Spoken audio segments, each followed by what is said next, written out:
वंचित बहुजन आघाडीचे नेते मिलिंददादा रोकडे आपल्याला आजच्या सभेला मार्गदर्शन करतील.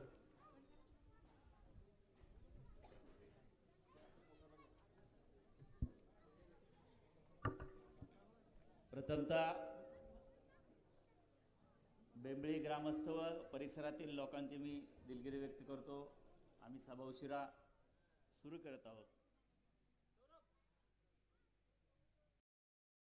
सर्व परिवर्तनवादी महापुरुषांना विनम्र अभिवादन. आज आपण इथे सर्वजण जमलेलो आहोत महाराष्ट्राच्या विधानसभेची निवडणूक चालू आहे. आपला देश लोकशाहीवर चालतो आणि लोकशाही म्हणजेच निवडणूक, आणि निवडणूक मध्ये जे आपण लोकप्रतिनिधी निवडून देतो ते लोक देश राज्य चालवत असतात. तर महाराष्ट्राची विधानसभेची निवडणूक चालू आहे. वंचित बहुजन आघाडीच्या अधिकृत उमेदवार डॉक्टर स्नेहा सोनकाटेताई यांच्या प्रचारार्थ आज इथे अवघ्या अर्ध्या तासामध्ये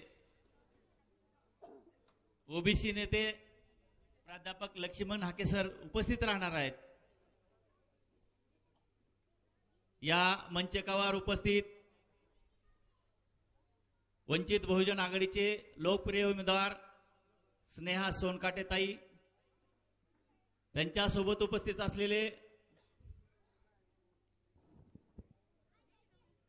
ओबीसीचे राष्ट्रीय नेते व गुरव समाजाचे राष्ट्रीय संघटक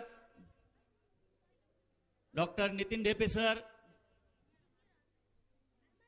वंचित बहुजन आघाडीचे ओबीसीचे नेते माननीय बालाजी मामा शिंगे, वंचित बहुजन आघाडीचे युवा नेते जीवन कदम, आमच्या सोनटक्केताई, धनगर समाजातील धार्मिक नेते बालाजी दाने, तसेच समोर माझ्या वंचित बहुजन आघाडीचे वाघमारे साहेब आहेत. तसेच इथं जमलेले सर्व ग्रामस्थ व या सभेचं संयोजन करणारे आमचे ॲडव्होकेट प्रशांत माने व सर्व त्यांची टीम, त्यांचं प्रथमतः मी आभार मानतो. कारण गेले अनेक वर्ष निवडणुका ह्या भांडवलदारांनी आणि प्रस्थापितांना खिशात घातलेल्या आहेत. त्यामुळे लोक बाहेर येत नाहीत. सत्तेतलं महत्व फक्त इथल्या प्रस्थापितांना, भांडवलदारांना माहीत झालंय, आणि ह्या दोन वर्गाने सर्वसामान्यांना सत्तेतलं महत्व कळू दिलं नाही. त्याच्यामुळं आज आपल्याला इथं संख्या कमी दिसते. ज्यावेळेस त्यांच्या सभा असतात त्यावेळेस ते 2 दिवस अगोदर पैसे वाटतात, 1000 रुपये प्रत्येकाला, आणि त्याचे काम बुडवून खुर्च्यावर माणसं गोळा करतात. आम्ही माणसं नाही आणलेली आहेत, फक्त सभा आहे म्हणून सांगितलेलं आहे. जे आलेले लोक आहेत ते मनापासून त्यांना परिवर्तन हवं आहे म्हणून आलेले आहेत. श्रद्धेय बाळासाहेब आंबेडकर महाराष्ट्रामध्ये ज्यांच्या घरापर्यंत सत्ता गेली नाही अशा घरांना निवडणुकीमध्ये उभा करून सत्ता देण्याचा सातत्यानं गेली 40 वर्षे प्रयत्न करतात, आणि इथले बहुजन त्यांना आणि दलित पण सहकार्य करत आहेत. आज आपण तसा तुळजापूर विधानसभेचा लेखाजोखा जर बघितला तर आपल्याला दिसून येईल सर्व सत्ता पाटील घराण्याकडे आहे. कारण निवडणूक म्हणलं, सत्ता म्हणलं, हे आपलं काम नाही म्हणून गेल्या 40 वर्ष त्यांच्या मागे गेलेलो आहोत. आपण आपल्या घरामध्ये, घरच्या प्रगतीमध्ये मशगूल होतो. ते ऑलरेडी त्यांच्याकडे जन्मजात राजकीय, धार्मिक, आर्थिक, भौगोलिक सर्व सत्ता आहे, आणि ते गावगाडा त्यांच्या स्वतःच्या स्वार्थासाठी चालवत असतात, म्हणून आपला विकास झालेला नाही. हे जे पक्ष आहेत आता जे सत्तेमधले आहेत, त्यांनी जर आपला विकास केला असता, आपलं कल्याण केलं असतं, तर आपल्याला निवडणूक लढवायची गरज पडली नसती. आपण जर पाहिलं, जातीच्या नावावर यांनी मतं घेतलेली आहेत.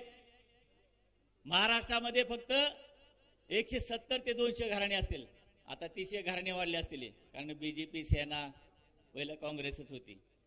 100-200 घर आहेत, त्यांच्याच घरामध्ये रोटीबोटी व्यवहार होतात, त्यांच्याच घरामध्ये सत्ता जात असते, त्यांच्याच घराचा विकास होत असतो, त्यांच्याच घरात राजकारणाचा अभ्यास असतो. आपल्याला राजकारण सत्ता हे काय माहीतच नाहीये. आणि हे फक्त राजकारण काय असतंय, सत्ता काय असते, मताचा अधिकार काय असतो, मत काय असतंय, ते बाबासाहेबांनी आपल्याला सांगितलं. फक्त दलितालाच नव्हे तर या देशातल्या सर्वसामान्य लोकांना नव्हे तर सर्व श्रीमंतालाही सांगितलं की सत्ता काय असते. फक्त इथल्या भांडवलदाराने प्रस्थापितांना डोकं आहे, त्यांना कळालं सत्ता म्हणजे काय आहे. आपल्याला फक्त पैशामध्ये मुश्किल ठेवलं, पैसा मजेत लय महत्व वाटलं आपल्याला, त्याच्यामुळे आपण घरादाराच्या विकासात रमलो. संख्या कमी आहे म्हणून नाराज होऊ नका. अख्खं गाव येऊन परिवर्तन करत नसते, अख्ख्या गावाला एक जण कुणीतरी दिशा देत असते, त्याच्या पाठीमागे गाव जात असते. हा इतिहास आहे, मी नाही सांगत. प्रत्येक गोष्टीतला कुठला जरी तुम्ही इतिहास काढला तर हाच इतिहास आहे. 1000 माणसामध्ये 1000 शहाणी लोक नसतात, त्या 1000 माणसाला एकच दिशा देत असतो. जसं बाबासाहेबांनी या देशातल्या सर्व पीडितांना दिशा दिली, सर्व पीडितांना माणूसपणाची आयडेंटिटी बहाल केली, तसाच हा प्रकार आता तुळजापूर विधानसभेमध्ये स्नेहा सोनकाटेच्या माध्यमातून आदरणीय बाळासाहेब आंबेडकरांनी करण्याचं ठरवलंय आणि त्याला आपण सर्वजण पाठिंबा देणार आहोत. त्यांचं चिन्ह आहे, काय चिन्ह आहे, आणि सिलेंडर काय करत असतात ते घराघरामध्ये. जर ते एक दिवस जर सिलेंडर नसलं घरामध्ये, किती श्रीमंत घर असलं, कितीही गरीब घर असलं, त्याची चूल पेटते का हो? मग आपण जर आता गॅस सिलेंडरचा विसर पडला तुम्हाला, तर तुमचा पुढील काळामध्ये विकास होणार आहे का? म्हणून गॅस सिलेंडरला विसरायचं नाही. या प्रस्थापितांना गेल्या 50 वर्षात काय काय केलं मी सांगतो तुम्हाला, कारण माझ्यापेक्षा जास्त तुम्हालाही माहित असेल, कारण मी काय प्रस्थापित घराण्यातला नाही, परंतु गेली 40 वर्ष ह्यांना बघत आलेलो आहे. आणि ज्या ज्या वेळेस बिंबळीमध्ये आलो त्यावेळेस राजघराचाच संदेश घेऊन आलेलो आहे. बघा, आपल्याला जिल्हा परिषद मध्ये शिक्षक असलेला आपल्या मुलीला नवरा चालतो का? तर त्याला पगार तिथे जास्त असते, बरोबर आहे ना? परंतु त्या जिल्हा परिषद शाळेमध्ये आपल्या लहान मुलांना टाकायचं म्हणलं की आपलं नको वाटतंय, बायको लगेच म्हणजे जिल्हा परिषद शाळा काय. परंतु ह्या जिल्हा परिषद शाळेचं नुकसान कोणी केलं हो? या पाटील देशमुख घराण्याने स्वतःच्या संस्था काढल्या आणि सरकारी शाळा ओस पाडल्या. त्या शिक्षण संस्थेमध्ये तुम्हाला नोकरी लावायची असेल, मग तो मराठा असेल, धनगर असेल, माळे असेल, कोळी असेल, कुठल्या का जातीचा असेल ना, 25 लाख डोनेशन घेतल्याशिवाय तिथं तुम्हाला नोकरी नाही आहे. नोकरी मिळाली तर आयुष्यभर त्यांचा प्रचार करायचा आहे. मग तो चपराशी असेल किंवा मुख्याध्यापक असेल किंवा शिक्षक असेल, ही व्यवस्था या प्रस्थापिताने करून ठेवली. आणि कुणी बोकांडी घेतले, तुम्ही मतं करायची बसा बोकांडी आमच्या म्हणायची. ही व्यवस्था आपल्याला बदलायची. आता इथं बसलेल्या प्रत्येक आई वडिलाला वाटतंय माझं लेकरू शिकलं पाहिजे. तसं तुमच्या लेकराला शिकण्यासाठी इथं शिक्षण आहे का? जिल्हा परिषद शाळेला दार तर नीट आहेत का इथं? मग हे कुणी केले तुम्हाला माहित आहे का? हाच काँग्रेसचा उमेदवार जिल्हा परिषद अध्यक्ष होता आणि जिल्हा परिषदच्या शाळा सगळ्या जिल्हा परिषदकडे व्यवस्थापन आहे. मग त्या जिल्हा परिषद अध्यक्षाला साधं शाळेचं रुपडं बदलता आलं नाही, शिक्षणाचं सक्षमीकरण करता आलं नाही. त्या माणसाला आपल्याला मतं द्यायची आहेत का? द्यायचेत का? मग सांगा की राव, स्वतःहून तुमच्या पायावर तुम्हाला दगड मारून घ्यायचा आहे का? निष्क्रिय लोकांना तुम्ही आजपर्यंत 40 वर्ष निवडून दिलं, त्याच्यामुळे तुमचा विकास खुंटलेला आहे. तुम्ही राबता शेतामध्ये तुमच्या मुलाला आणि मुलीला शिक्षणाला कुठे ठेवताय? लातूर, उस्मानाबाद. जन्मलापासून लेकरू तुमचं पाहुणा, शिक्षण पूर्ण झालं तरी पाहुणा, पुन्हा लग्न जमवलं पुन्हा लिकीचा असो लेकाचा असो, सून बी आपल्याजवळ राहत नाही आणि पोरगी बी आपल्याजवळ राहत नसते. हे कोणी आणलं? तुम्ही पाटील देशमुखाला मतं केली म्हणून हे तुमच्या पदरात असलं फळ पडलेलं आहे. हे रुपडं आपल्याला बदलायचं म्हणून स्नेहाताई सोनटक्केला निवडून द्यायचं, सोनकाठेला. म्हणून आपल्याला गॅस सिलेंडर निवडायचंय. आमचं चिन्ह सुद्धा असं आहे, घराघरामध्ये चूल पेटली पाहिजे, घराघरामध्ये माणसं उपाशी नाही राहिली पाहिजे, म्हणून आम्ही गॅस सिलेंडर चिन्ह निवडलेलं आहे. बघा, बाबासाहेबाच्या नातवाचा किती मोठा विचार आहे. नाही तर लोक घेतात बाण, कुणाला मारायचा आहे? हात कुणाचा दाबायचा आहे? काय गळा बिळा? हा, घड्याळ काय? घड्याळ कधी बंद पडतंय कधी नाही. असली चिन्ह आहेत का आपली? सर्वसामान्याला उपयोगी पडणार आपलं चिन्ह आहे. तुमचा माझा विकास होणार आहे पुढच्या पिढीचा. आज मी बोलू शकतोय, आज मला आरक्षण आहे म्हणून मी बोलू शकतो ठणकावून.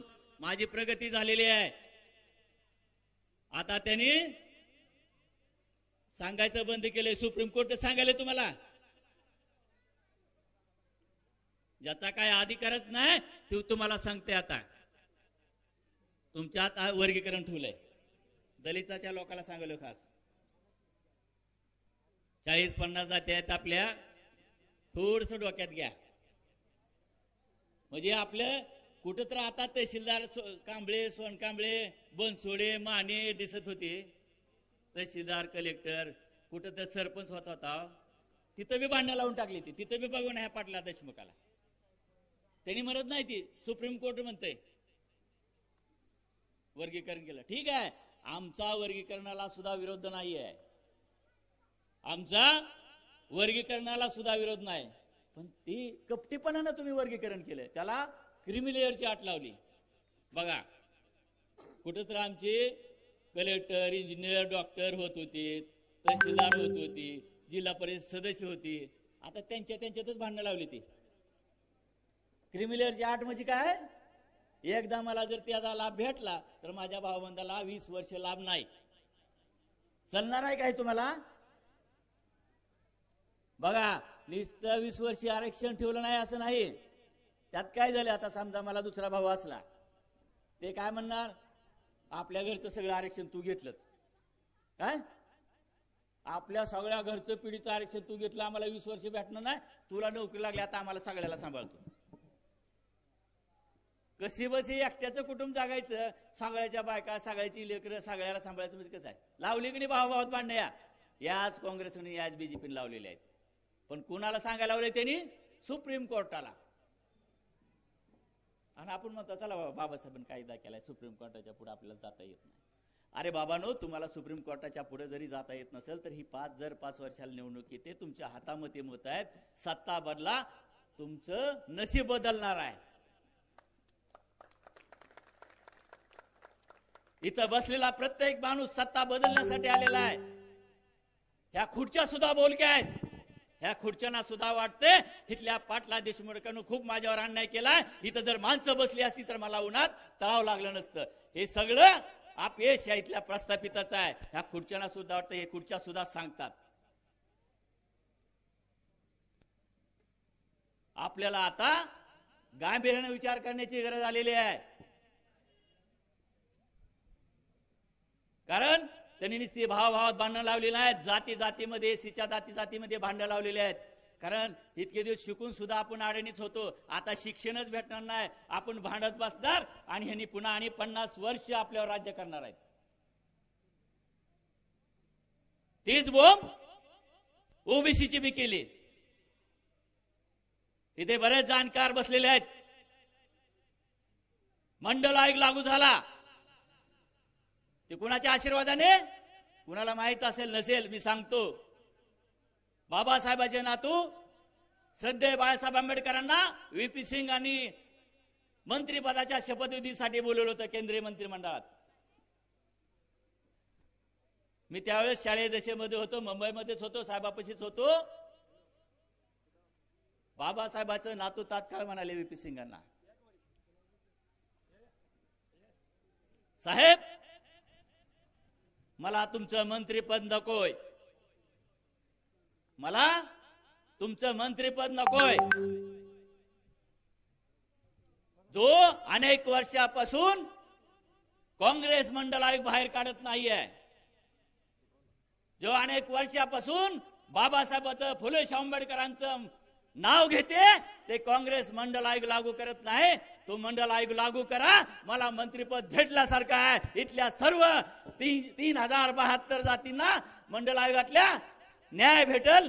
आणि त्यावेळेस व्हीपी सिंगानं मंडल आयोग लागू केला. बघा पुढची गमत आणखीन, जे जे काँग्रेसचे झेंडे घेऊन फिरतात त्यांच्यासाठी सांगतोय की काँग्रेस फुले आंबेडकर विचारवादी आहे म्हणून ती लोक त्यांच्या मागे पळतात, त्यांच्यासाठी सांगतोय. मंडल आयोग लागू झाल्यानंतर काँग्रेसच्या पोटात दुखायचे काय करत होते? त्यांना तर दीनदलितांचं कळवळा होता ना, इंदिरा गांधीचा नारा होता गरीब हटाव. मंडल आयोग लागू झाल्यामुळे काँग्रेसच्या पोटात दुखायचं काय कारण होतं? काँग्रेसच्या पोटात कशासाठी दुखायलं? ही लोक पुन्हा सरपंच होतील, जिल्हा परिषद सदस्य होतील, पंचायत समिती सदस्य होतील, पुन्हा आमदार खासदार होतील. मग आमच्या पाटील देशमुखाचं काय होईल? त्यांच्या पोटात दुखायला लागलं म्हणून त्यांनी RSS ला पुढे केलं, विरोध केला आणि RSS ला पाठिंबा दिला. दोघांनी मिळून मंडल आयोगाला विरोध केला. ज्यांना लाभ भेटत होता त्यांची दिशाभूल करून त्यांची लाखो घरं उद्ध्वस्त केलेली आहेत. मित्रांनो, ती काँग्रेस ओबीसीची होऊ शकते का? विचार करण्याची वेळ आलेली आहे. तुम्ही मत फक्त ही निवडून येते ती निवडून येते म्हणून देऊ नका. आपल्या माणसाचा, आपल्या मताचा कोण विचार करतोय? आपल्या प्रगतीचा कोण विचार करतोय? आपल्या समूहाचा कोण विचार करतोय? कोणचा विचार आहे त्या विचाराला आपलं मतदान पडलं पाहिजे. बाबासाहेबांनी हजारो पुस्तकं वाचून तुम्हाला मताचा अधिकार कशासाठी दिलेला आहे? मताचा अधिकार देण्यापेक्षा नुसते पैसे दिले असते की तुम्हाला, पैशाने प्रगती होणार नाही. बाबासाहेबांना पण माहित होतं, म्हणून बाबासाहेबांनी तुम्हाला मताचा अधिकार दिला. कारण मताच्या पेटीतून राजा जन्माला येऊ शकेल पुढच्या काळामध्ये, झोपडीतला सुद्धा. कारण संविधान लागू व्हायच्या अगोदर पाटलाच्या घरी जन्मलेलं पोरग सरपंच व्हायचं, ती पोरग जिल्हा परिषद सदस्य व्हायचं. ती व्यवस्था बाबासाहेबांनी संविधानाच्या माध्यमातून बंद केली आणि तुम्ही आम्हाला दार उघडी केली. जावा दलितांनो, जावा ओबीसीनो, जावा सर्वसामान्यानो, तुम्ही सुद्धा राजा होऊ शकताय. पण ही फक्त डोक्यात घेतलं इथल्या काही ठराविक प्रस्थापितांना, भांडवलदारांनी त्यांना साथ दिली आणि तीच आजपर्यंत राजा होत झाली मतपेटीतून. आजपर्यंत आपण दुसऱ्याच्याच गुलालामध्ये नाचत राहिलेलो आहोत, दुसऱ्याच्याच भंडाऱ्यामध्ये नाचत राहिलेलो आहोत, दुसऱ्याच्याच निळमध्ये नाचत राहिलेलो आहोत. आपल्याला कधी तर आपल्या भावबंधाच्या विजयामध्ये, भावबंधाच्या गुलालामध्ये नाचायचं आहे का नाही? आपल्या विजयामध्ये डान्स करायचा आहे का नाही तुम्हाला? मग सांगा. कारण लोकशाहीमध्येच आता राजा मतपेटीतून निर्माण होत असतो. ते होण्यासाठी तुम्ही कुणी पुरुष मंडळी तयार झाले नाहीत म्हणून आमची MBBS झालेली, MD झालेली डॉक्टर स्नेहा सोनकाटे ताई बाबासाहेबांच्या नातवाचा आशीर्वाद घेऊन विधानसभेच्या रिंगणात उतरल्या त्या प्रस्थापितांना 2 हात करण्यासाठी. त्यांना आपल्याला मदत करायची आहे का नाही?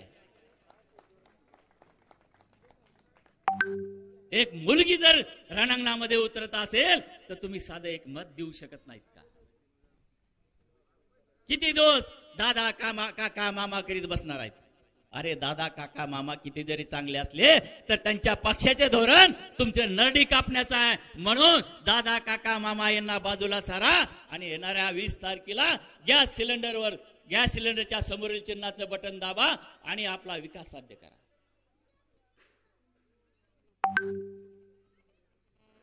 पुन्हा एकदा आणखीन एक गोष्ट सांगायची राहिली माझ्याकडे. सगळ्यांनाच वाटतंय की काँग्रेस दलितासाठी खूप चांगली आहे. बघा मी काय सांगतोय ते, मला जे कळलं ती सांगायला लागलोय.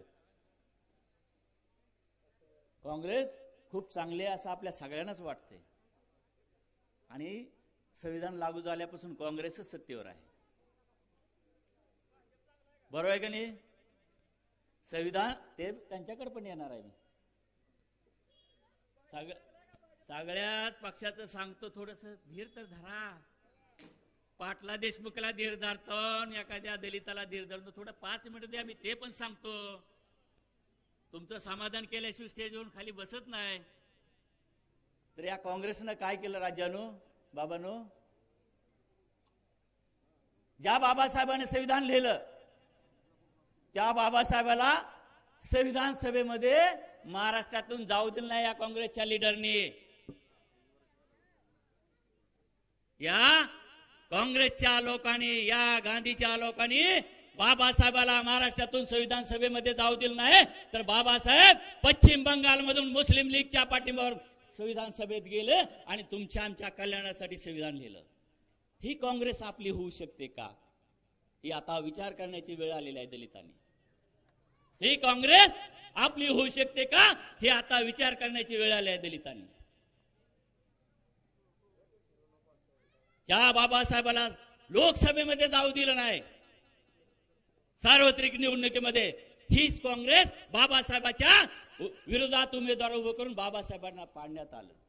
हीच काँग्रेस आहे. ज्या काँग्रेसच्या गळ्यामध्ये तुम्ही झेंडे घालून, गळ्यामध्ये गमजे घालून फिरताय का, हीच काँग्रेस आहे. ही काँग्रेस दलितासाठी, जर बाबासाहेबांसाठी चांगली नसेल तर तुमच्या माझ्यासाठी, महारामांगासाठी चांगली असेल का? थोडा विचार करा. मी म्हणतोय म्हणून नाही, पाठीमागचा इतिहास घरी जाऊन बघा, वाचा जरा. आई बापाला कुणाला जर इतिहास माहित असेल तर ह्याच काँग्रेसने बाबासाहेबाला पाडलेला आहे. तुम्हाला जर बाबासाहेबांनी जर माणूसपणाची आयडेंटिटी बहाल केली असेल, त्या काँग्रेसने बाबासाहेबाला पाडलं असेल, तर त्या काँग्रेसला तुम्ही गळ्यात घालून का फिरताय? लाज वाटत नाही का तुम्हाला? मी जर बाबासाहेबांमुळे असेल आणि बाबासाहेबाला जर एवढं छळ असेल या काँग्रेसनं, तर मी ते गळ्यामध्ये घालावं का? हा विचार करणं गरजेचं आहे. अरे मी उपाशी मेलो तर चालेल, बेहतर मला सत्ता नाही मिळाली तर चालेल, पण मी या काँग्रेसचा झेंडा हातात घेणार आहे, या काँग्रेसचा गमजा गळ्यात घालणार आहे, अशी शपथ इथल्या महारामांगाने, डोहाराचा महारांनी घेतली पाहिजे. सगळ्या दलितांनी. गरजेचं आहे. आता वेळ आलेली आहे. तुम्ही जर घेतली नाही तर येणाऱ्या काळामध्ये तुमचं जे आरक्षण आहे ती संपत जाणार आहे. तुम्हाला वाटू देऊ नका फक्त ओबीसीच गेले असं वाटू देऊ नका. आता एससीचं पण जाणार आहे. अरे ज्यांना आरक्षण नाही त्यांना आरक्षणाची किंमत कळाली आहे. एक एवढं लाख तेवढं करायलेत, कोटी तेवढं करायलेत, तरी त्यांना काही आरक्षण देण्यामध्ये कुणी झदत नाही. त्यांना या आरक्षणाचं महत्व कळालंय. तुम्हाला न मागता मिळालंय. तुम्हाला बाबासाहेबांची किंमत कळणार, या आरक्षणाची किंमत कळणार, मग काय तुम्हाला तुमची भविष्यातली पिढी मेल्यानंतर किंमत कळणार आहे? म्हणून एवढं करून भागले नाहीत ते. जर खरंच काँग्रेस आंबेडकरवादी असती तर ती काँग्रेस बाबासाहेबाच्या नातवाला त्यांच्या समोर मुस्लिमचा उमेदवार करून 4 वेळेस बीजेपीचा उमेदवार अकोल्यामध्ये आणला नसता त्यांनी. म्हणजे नुसतं बाबासाहेबाला छळलं नाही तर बाबासाहेबाच्या घराण्याला आजपर्यंत छळत आलेली आहे. 2014ला मोदीची लाट असताना देखील काँग्रेसला लाज वाटली नाही. तिथं सुद्धा उमेदवार उभा केला आणि तिथे जे बीजेपी चाललं. म्हणजे काँग्रेसला कसं आहे, बीजेपी आलीच चालते पण आंबेडकर वाद वाढला नाही पाहिजे.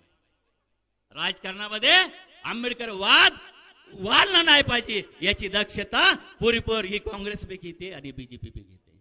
आम्हाला सांगितलं जाते तुम्ही तुमच्या आंबेडकर चळवळीला मतदान दिलं की बीजेपी येते. अरे बाबांनो, बीजेपी येऊन 10 वर्ष झालं, आमचं काय झालेलं आहे का? आमच्या वागण्यामध्ये किंवा आमच्या राहण्यामध्ये बदल झालेला आहे का? 10 वर्ष तर आम्ही आणि गाडीत फिरायला लागलो ना.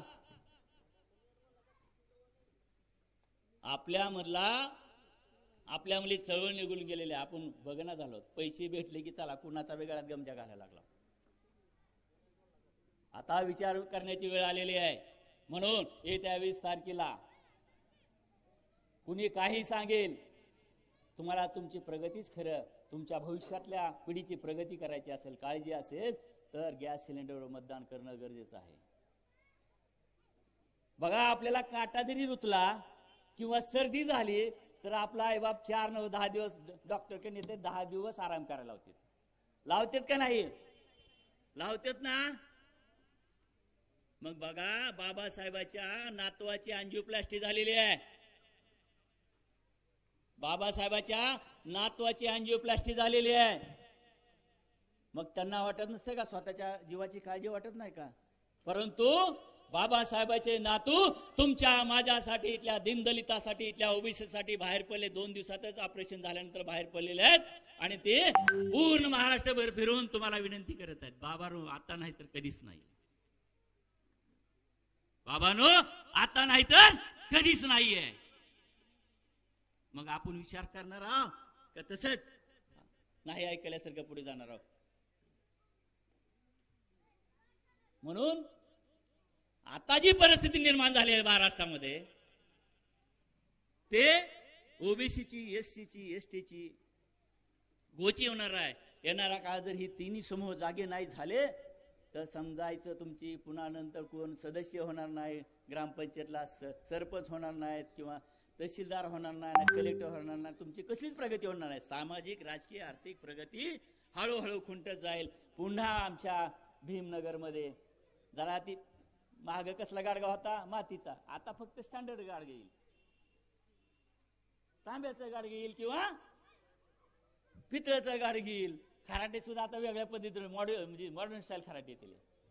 मग अशी जर परिस्थिती तुम्हाला आणायची नसेल तर बाबासाहेबाच्या नातूने जे उमेदवार दिलेला आहे, अधिकृत उमेदवार आहेत आपले डॉक्टर स्नेहाताई सोनकाटे, यांचं चिन्ह आहे गॅस सिलेंडर. हे लक्षात ठेवायचं.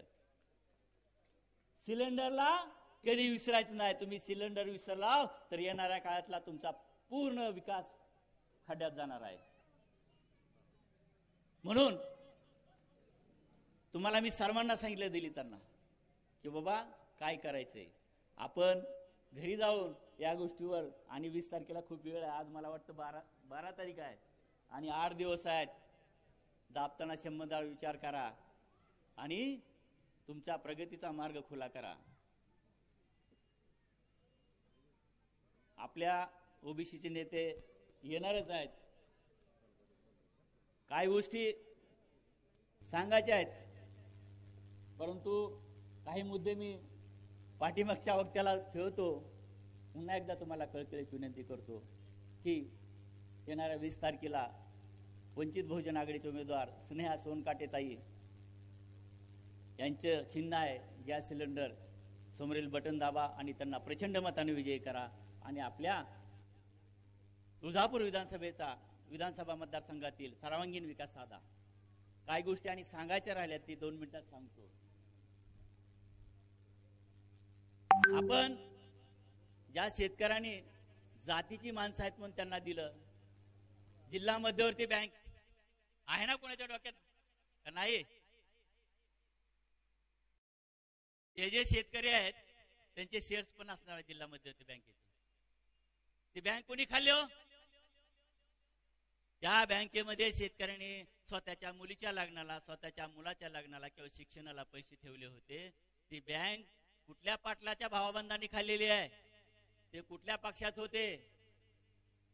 आणि माझ्या जातीचा म्हणून तुम्ही मतदान केलेलं आहे. आज जावा डीसीसी बँकेची काय कळा आहे, ती काय कुठल्या महारामांगाने आलेली आहे का कळा? कुणामुळे ती परिस्थिती आलेली आहे? तर याच पाटील देशमुखाच्या घराण्याने आलेली आहे. माझ्या बंधूंनी मला मागासाठी थोडस बोलले होते की बीजेपी किती चांगली आहे. तो मुद्दा राहिलाय म्हणून मी बोलतोय.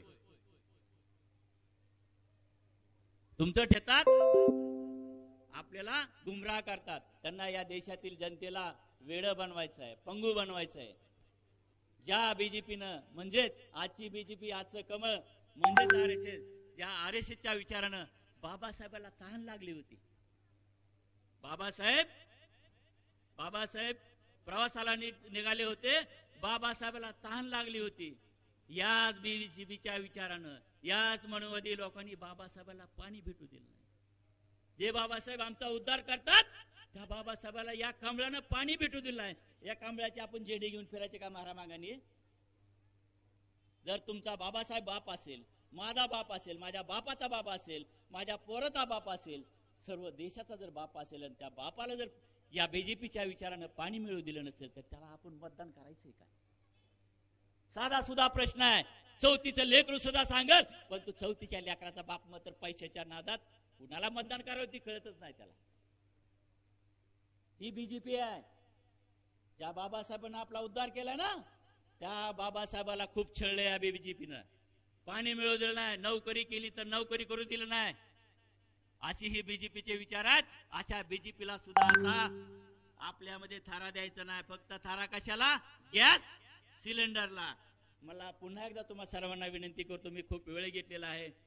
माझ्या पोटतिडकीचं मत तुम्ही तुमच्या डोक्यामध्ये घ्याल, विचार करचाल आणि येणाऱ्या काळामध्ये तुळजापूर विधानसभा मतदारसंघाचा परिवर्तनवादी असा प्रचंड असा पहिला निकाल जर लागेल तर आपल्या स्नेहा सोनकाटेताईचा लावचाल एवढीच अपेक्षा तुमच्याकडून बाळगतो. पुन्हा एकदा तुम्हाला नम्र विनंती करतो, येत्या 20 तारखेला आपलं चिन्ह आहे गॅस सिलेंडर आणि आपले अधिकृत उमेदवार डॉक्टर स्नेहाताई